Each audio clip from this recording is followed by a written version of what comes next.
बिहार चुनाव की तैयारियों में जुटे लालू प्रसाद यादव जी को अब नींद नहीं आने वाली है। जी हाँ, सियासी गलियारों में ऐसा दावा किया जा रहा है।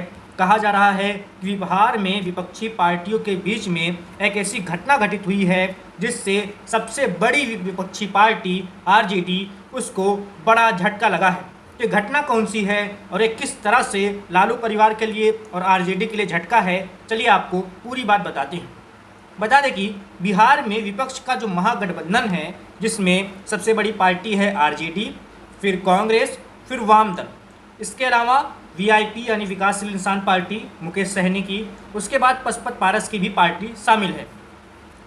इसके अलावा कई ऐसे दल हैं जो अपने दम पर बिहार का चुनाव लड़ रहे हैं और इन दलों में दो दल ऐसे हैं जो सीधे तौर पर राजद को और महागठबंधन को नुकसान पहुंचा सकते हैं और ये दल हैं चंद्रशेखर आज़ाद रावण की पार्टी आज़ाद समाज पार्टी और असदुद्दीन ओवैसी की पार्टी एआईएमआईएम। एआईएमआईएम पिछली बार यानी 2020 का बिहार विधानसभा चुनाव लड़ चुकी है, अच्छे से लड़ चुकी है और 5 विधानसभा सीटें जीत कर भी दिखा चुकी है। तो उसकी मौजूदगी पहले ही दर्ज हो चुकी है, 5 साल पहले ही। इस बार एआईएमआईएम की कोशिश है ज़्यादा सीटें जीतने की। एआईएमआईएम की तरफ से प्रयास किया गया कि इस बार उसे महागठबंधन में शामिल कर लिया जाए, लेकिन आरजेडी की ओर से मना कर दिया गया। इसके बाद फिर एआईएमआईएम ने फैसला किया वो अकेले लड़ेगी और सीमांचल के साथ मिथिलांचल और बिहार की कई सारी और सीटों पर एआईएमआईएम मजबूती से चुनाव लड़ने जा रही है। निश्चित तौर पर जो मुस्लिम वोट है, जो मुस्लिम और यादव वोट बैंक था आरजेडी का, उसमें मुस्लिमों का वोट छिटकेगा आरजेडी से, क्योंकि एआईएमआईएम उसके साथ नहीं है। एआईएमआईएम को अच्छी खासी संख्या में वोट मिल सकते हैं, ऐसा कहा जा रहा है। तो आरजेडी के लिए पहला झटका था। दूसरा झटका और लग गया है। आज़ाद समाज पार्टी यूपी की नगीना लोकसभा सीट से सांसद हैं चंद्रशेखर आज़ाद रावण और उनकी पार्टी ने भी ऐलान कर दिया है कि वो बिहार का चुनाव लड़ेगी और 100 सीटों पर लड़ेगी।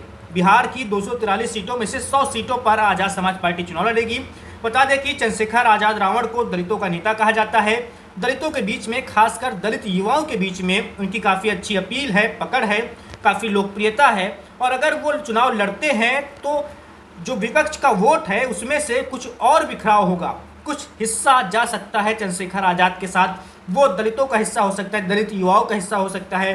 कई जगहों पर कुछ मुस्लिम युवा भी, कुछ मुस्लिम भी जा सकते हैं रावण के साथ। और अगर ऐसा होगा तो ये दोहरा झटका होगा लालू प्रसाद यादव और उनके परिवार के लिए और आरजेडी के लिए। तो आरजेडी पहले से ही एआईएमआईएम से होने वाले नुकसान से कैसे बचा जाए उसकी भरपाई करने में जुटी हुई है। लगातार मुस्लिम सीटों पर फोकस कर रही है, मेहनत कर रही है। वहीं अब दूसरा झटका लगा है चंद्रशेखर आज़ाद रावण के रूप में। इसके बाद अब कहा जा रहा है कि लालू जी को चैन से नींद तो नहीं आने वाली बिहार चुनाव तक, क्योंकि इन दोनों झटकों से उबरना काफ़ी मुश्किल काम होगा, काफ़ी मेहनत का काम होगा। एक तो मुस्लिम वोटों को एकजुट रखना है, जिससे बड़ा खतरा है ओवैसी से, क्योंकि ओवैसी की पार्टी की लोकप्रियता जैसे जैसे एआईएमआईएम लोकप्रिय हो रही है बिहार में, जैसे उसकी अपील बढ़ रही है, जैसे उसका दायरा बढ़ रहा है, इससे सीधा सीधा नुकसान आरजेडी का हो रहा है। और अब जो आज़ाद समाज पार्टी चुनाव लड़ रही है, इससे भी जो दलित वोट है उसमें भी बड़ा हिस्सा जा सकता है। जो विपक्ष को दलित वोट पड़ने वाले हैं उसमें से एक हिस्सा ले सकते हैं रावण भी। बता दें कि जो बिहार का जातीय समीकरण आप देखेंगे तो उसमें जो सवर्ण लोग हैं, जिसमें भूमिहार हो गए, ब्राह्मण हो गए, राजपूत हो गए, उन वैश्य हो गए, इनका वोट अधिकतर बीजेपी को जाता है, नीतीश कुमार की जेडीयू को जाता है, यानी एनडीए खेमे के वोटर माने जाते हैं।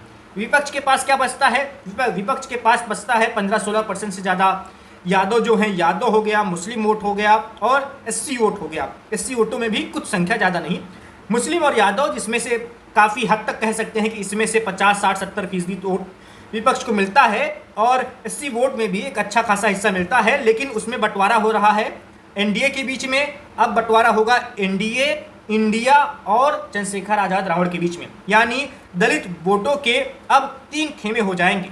एक खेमा एनडीए के साथ जाएगा, एक खेमा जाएगा इंडिया के साथ और कुछ हिस्सा ले सकते हैं चंद्रशेखर आज़ाद रावण।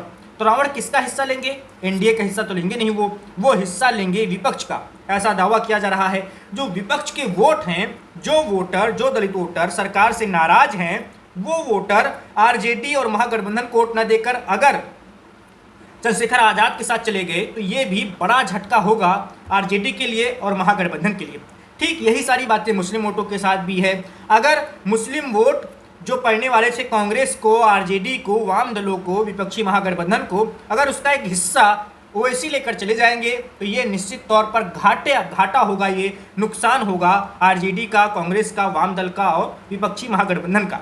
तो दोहरा झटका है, दोहरी चुनौती है। इस चुनौती से कैसे पार पाते हैं, इन चुनौतियों को का सामना कैसे करते हैं, इसके काउंटर में क्या रणनीति बनाते हैं, किस तरह से चंद्रशेखर आज़ाद की लोकप्रियता जो है दलितों के बीच में उसको हावी ना होने दिया जाए बिहार में, कैसे उनको सीमित कर दिया जाए, उनको ज़्यादा वोट हासिल ना कर देने दिया जाए, ये सारी चीज़ें आरजेडी को विचार करनी है, महागठबंधन को इस पर रणनीति बनानी होगी।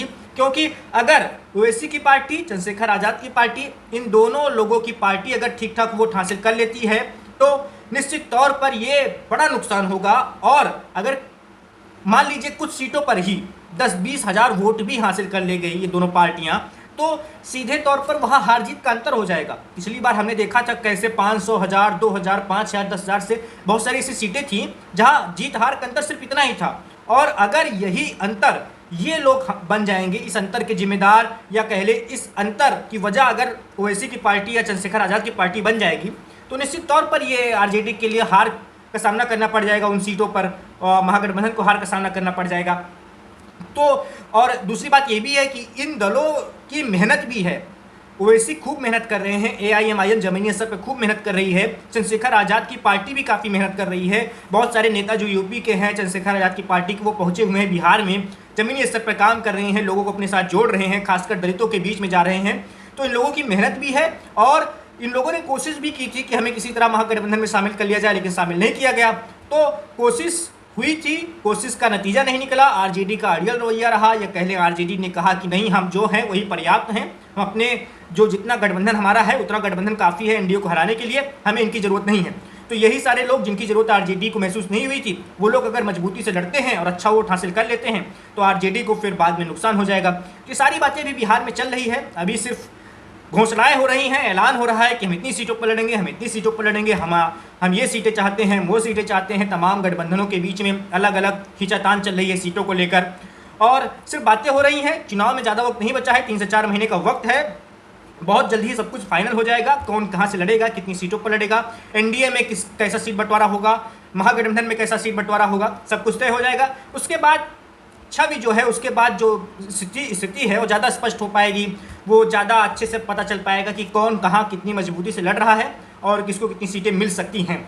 तो अभी सिर्फ अनुमान लगाया जा रहा है, और इन अनुमानों में जो आरजेडी के सामने, महागठबंधन के सामने जो मुश्किलें हैं वो मुश्किलें बताई जा रही हैं। वो 2 मुश्किलें जो बड़ी हैं, एक ओवैसी की पार्टी की मुश्किलें और एक चंद्रशेखर आज़ाद रावण की पार्टी की मुश्किल। इन 2 मुश्किलों से पार पाना होगा, इनसे निकलना होगा, इसके बाद ही आरजेडी मजबूती से टक्कर दे पाएगी एनडीए को, और उसका जो सपना है कि महागठबंधन जीते और तेजस्वी यादव बिहार के मुख्यमंत्री बने, वो सपना साकार हो पाएगा। और इस सपने को साकार करने के लिए बहुत ज़्यादा मेहनत करनी पड़ेगी, ना सिर्फ विपक्षी खेमे में बल्कि जो अपने खेमे में, यानी एक तो अपने विपक्षियों से लड़ना है जो एनडीए है जिससे सीधी टक्कर है, और एक अपने ही विपक्ष में लड़ना है जो लाइक माइंडेड लोग हैं, जो विपक्ष के जो मोदी विरोधी हैं, उनमें भी एक टक्कर है। और इन सभी टक्करों से पार पाना होगा, फिर ही विजय मिल पाएगी।